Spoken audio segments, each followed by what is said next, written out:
Was there any hesitation taking this fight with the fact that you've got a guy who most people didn't know a lot about and you had to take him like a couple days' notice? Absolutely no hesitation whatsoever. I'm just happy to have a fight, especially given the situation. Very rarely do people get fights when people fall out during fight week. Right. So, Baruch Hashem. For sure. How did you go about kind of researching him and everything like that? Did you leave that up to your coaches? On YouTube. Yeah. Yeah. I saw a few fights and yeah. So yeah. And just him as an opponent in the cage and everything, was there anything that sort of kind of was unexpected on his end, perhaps? His head was harder than I thought it would be. He was definitely more resilient. I landed some big shots with my right hand in the first and second round, and I wobbled him. I could definitely see it in his face, but he stayed in there, and dude fought through it all, and to the very end, he fought. So for a UFC debut, it says a lot about who he is and what he can do in there. And how much does this win mean to you? I know now you're a full-time fighter. You've sort of gone all in on this. Do you feel like it's paying off? Oh, yes, most definitely. As you can tell, I've got abs. They're not quite washboard abs yet, but with the tutelage and the training I'm going to be getting at the lab because I'm moving down there, the middleweight is right around the corner. The weight keeps coming off. I weighed in today at 212. I'm usually at 222, 225, fight day. I was 212 today, so who knows? We'll see what happens in the future. How do you feel fighting on the Sabbath? I don't feel good about it at all, but it's the world we live in, right?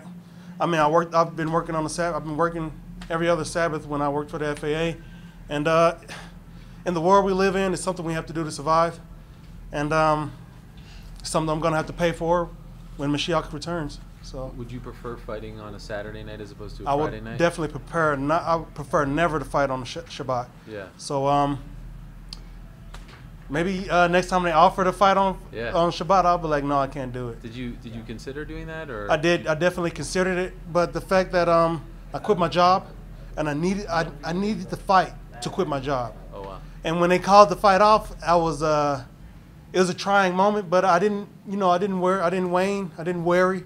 I left it in the hands of Yahovah, and he pulled through. He brought in. There was an opponent already there, so the wheels were already in motion. Why did you quit the job now? Well, it's not fun working 10 hours a day, and then going to try to get all the training you can get at night. As opposed to training in the morning, coming home, getting some rest, and then going training in the evening. That's how a lot of people get injured. And on top of that, when I was working, I was a heavyweight. I was fat, right. Eating and sitting and doing nothing, and I wasn't happy, I'm happy now, I get to wake up and work out. I'm happy. I like doing that. I get to see my family more, and which is the main thing. I get to see my family more, which is definitely the main thing. Spending 10 hours away from my wife and kids was never fun for me. It was just something I had to do. And with the contract I have with the UFC, with this win, I'm set for the rest of the year. So I can fight 2 more times this year, and that's just extra. How many years were you with FAA before you quit? 8 years. 8 years. Yeah, wow. from 09 to... Do you think the job is there for you when you come back? Oh, I'm always have the knowledge. Okay. So all I have to do is update my resume. Yeah. And apply. Well, so. Update it with Cage Fighter. Yeah. Your last fight in Brooklyn was such a big step up in competition. There was a lot of buzz surrounding you going into that fight, and you were fighting a former title contender.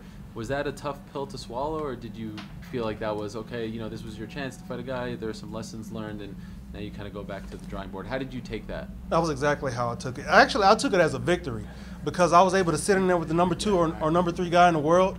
He took me down, yeah, because he couldn't stand with me. But when he took me down, he couldn't get much off. So that gave me more confidence in my defensive jiu-jitsu, as well as in my striking. Okay. So with confidence, comes victories. So and is it possible that your next fight is at 185? I don't know. I mean, I'll bounce back and forth. So it could be, but then I'll come back to light heavyweight. It doesn't matter. It seems like the light heavyweight division is a little bit more wide open, though, right now. Middleweight's kind of in a logjam. Did you kind of look at that maybe and say, hey, it might be easier for me? No. With it being in a logjam, if I went down to middleweight, that would make it more exciting. Right. Because it's me. You know what I'm saying? So,